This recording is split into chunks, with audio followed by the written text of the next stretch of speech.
What's up, guys? My name's TJ. I'm a sophomore here at Monmouth College. I play football. This is my room in Graham Hall. It's a double room to myself, and I have my beds together. It's a king-size bed, two twin XLs.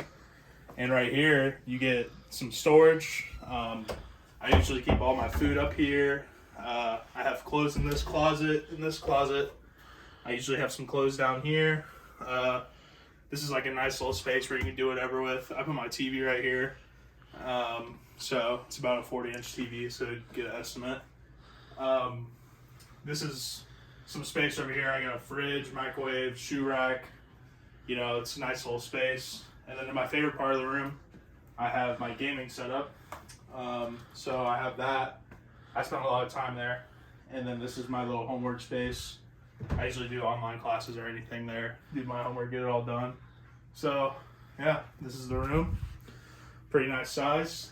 And this is what a room looks like in Graham Hall at Monmouth College.